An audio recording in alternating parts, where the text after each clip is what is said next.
as an actor, you're taking risks and you're throwing stuff out there, you're trying things, it takes some courage. There's something about having your pants off already that you're like, well, I'm already in the deep end. Right. So yeah, it's hard to sleepwalk through a day with your pants off. What's up, everyone? Tania here with PopCulture.com, and I'm so excited to welcome award-winning filmmaker, writer, producer, and one of the beloved stars of CBS's hit freshman sitcom Ghosts. Asher Grodman is here. Asher, thank you so much for joining us today. Thanks for having me. That's quite an intro. Damn. Well, yeah, you've had a great, career so far. We have more of you to come with TV and movies. So before we get to this week's new episode, which is very Trevor-centric, congrats on season 2 renewal. That has been so amazing to hear. I'm so excited for you guys. I'm like your number one fan. Yeah, how are you feeling about it? Like, how did you guys take the news? I saw the video. You guys were freaking out, but like, how are you still feeling processing that? Oh wow. Well, yeah, you saw the video. We were over the moon, and they tricked us. Those scheming CBS executives and PR people. They caught us in our moment there, and caught that innocent moment. Yeah, I mean, we're over the moon. I'm over the moon. We finished shooting in late January. Yeah. And so this is the first time that we're like in normal life. Mm-hmm. And it's like we went away to summer camp and came back and people were like watching what we were doing at summer camp this whole time. It's crazy. Yeah. So it's a pretty surreal thing, and hearing from people who like are artists who I admire or I'm obsessed with, and they're like, I watch your show. I love your show. And I'm like, you watch my show? Like, yeah. That's so amazing. Mm-hmm. And I feel like you guys have the ultimate fan in Mark Hamill. And oh my God. He shared his love on social media, and he loves Ghosts so much. And that was obviously such an incredible honor for you guys. I saw your reactions. It was so nice. Yeah, there's 10 of us, and 8 of us are in LA and 2 of us are here in New York, myself and Richie, who plays Pete. So we were making the 6-hour drive back home, and Richie at one point was like, Mark Hamill is tweeting about our show. And I don't know how we didn't get into a car accident. I was like, what?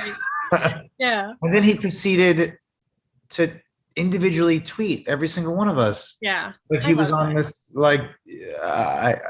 this kindness spree or something. It was amazing. Yeah, it's a reflection of the show, because the show is like, I feel like it's one of those shows that everybody can love, and it's like, you can watch it with your kids, you can watch it with your friends, your family. It's so good that way. But I think it's a reflection of Mark Hamill. Yeah, that too. That's pretty cool what he's doing. Yeah. Is there a place for Mark in the Ghost universe? Would you like to say? Mark can do whatever he wants in the Ghost universe. Mm-hmm. I sent a tweet. I think I was like, Luke, will you be my father? And so we'll have to do another flashback episode. Yeah. I mean, I think, we'd have a bidding war over whose storyline Mark Hamill gets to be in.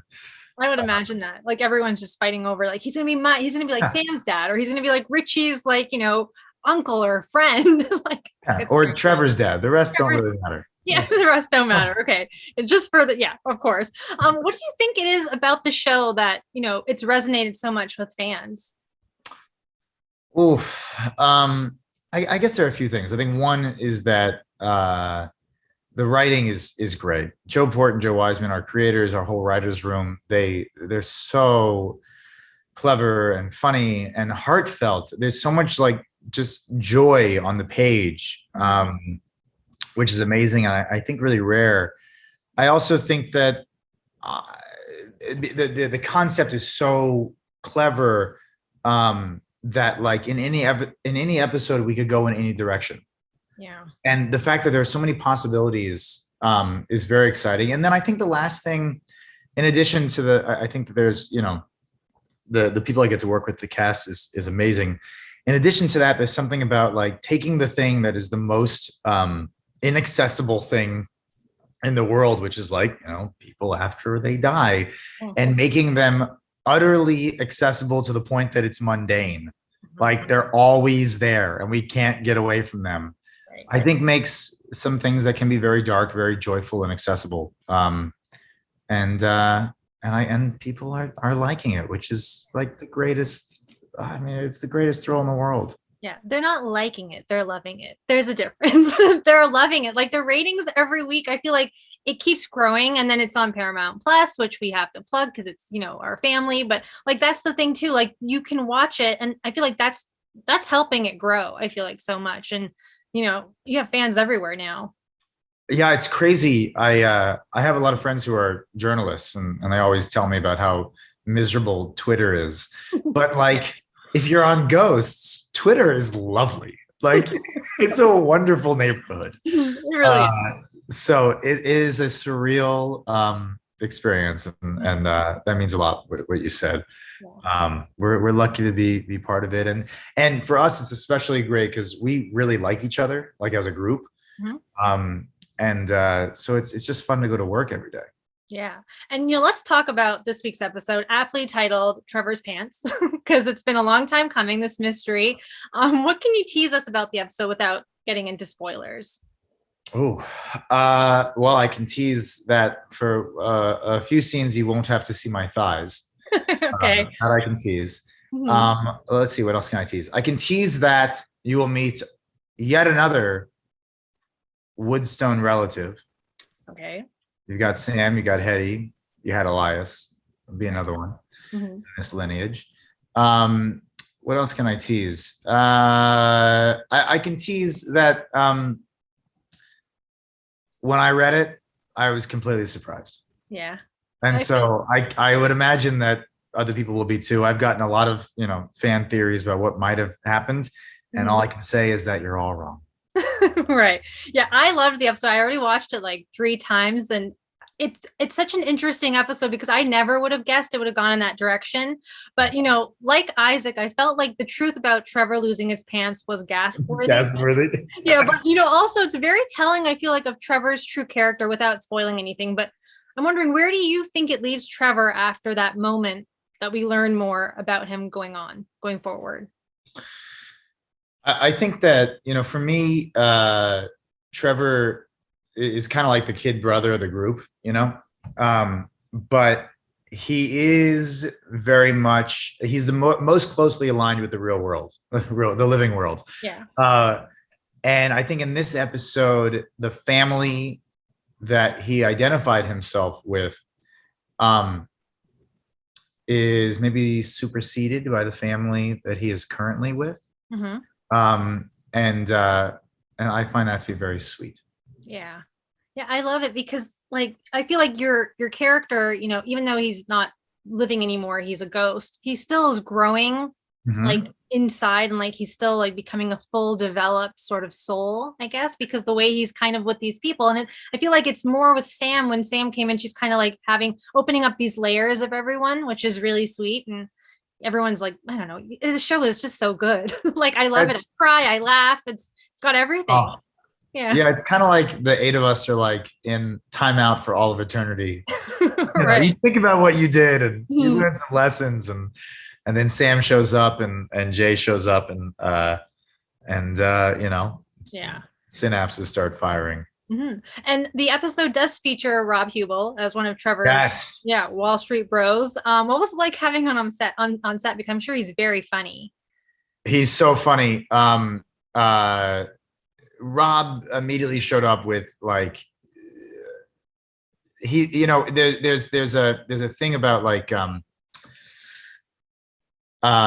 it's very how do I say this? You can kind of play at that world, that like Wall Streety, douchey world. Right. And then there are certain people who like don't have to play at it, but they can just like swim in that world and do a bunch of surprising things in that, where you think it's one thing. Like you think, oh, that's what that flavor is. Yeah. But then you get certain people who can be like, no, there's like 40 million colors in that place, and I'm going to show them all to you. And so Rob does that. He's so funny. I'm down to have some more of Rob Huebel. And there are, I don't know if this is where you're headed, but we got some other guest stars in this episode who are amazing. You got Blair Penner is well, I can't tell you what he's doing. I can't tell you what any of these guys are doing. Yeah. Robert Bisacci, Brian Cook, and Julius Chow are all fantastic. We got a whole slate of some fun guest stars. I love the guest stars. I feel like it's so surprising and nice to have them on the show, and everyone's just loving the show because like they want to be on it now. I feel like it's gonna be one of those shows where everyone wants to be on Ghost because there's a lot of avenues for different characters. Yeah, I mean, I think that goes back to the thing. Like, we could just go in any direction because I mean, the writers are so good. The concept is so much fun that anything is possible. Yeah, and with the way things ended with Rob's Ari, I'm wondering, like, do you think we're gonna see him again? Do you want to see him again? I feel like the way it closed off, like I was like, oh my gosh, like it cannot just end there, So I would love to see him again. I can't say much more, but I'd love to see him again. Yeah. What's been your favorite part about playing T-Money? Do you have a favorite? Is it this always? Yeah. You go out and my acting coach, this guy Bob Krakauer, who's wonderful. Early on in this, he was like, find like a really bad gang sign, a really bad like 90s wannabe. And so I thank him for that, inspiring me to find something really dumb that he would use. My favorite part of this, I mean, I think my favorite part is getting to work with the people I work with. Yeah. I mean, I'm one of 10 in this show, and everyone has such an open heart and is so supportive of each other. We learn so much from each other. I've never done a comedy before, so this is like, I'm picking people's brains, and it's also a kind of, we've been on such a roller coaster because we were sitting there in LA on a Friday in March of 2020 thinking that we were going to shoot this thing on a Monday, and then something happened. I forget what it was, and delayed it for a very long time. And so in this kind of pilot season in itself is this tumultuous, it's a roller coaster. Add a pandemic to that. There's been so much, ups and downs, and we have each other to lean on and go through this journey with together. So the Ghost cast text thread is a fun place. Yeah, I'm sure it is. It's a fun place to be. You mentioned that you were in pants for a little bit in the show, in this episode. What's it like, not being in pants for majority of the show? Like, have you gotten used to it now after all this time? It's funny. Getting to wear pants is a very funny thing to say. I was taken aback by, like, when you're not used to wearing pants is very empowering. Right. Like, you feel really good wearing pants. For me, the pants thing was kind of like if anything, it was a comfort because never done a comedy before. So in my head, I'm like, all right, if I screw this up, they can just pull to a wide shot and see my bare legs. That'll be funny enough. So there was that. But I guess there is something about, like, as an actor, you're taking risks and you're throwing stuff out there, you're trying things, and it takes some courage.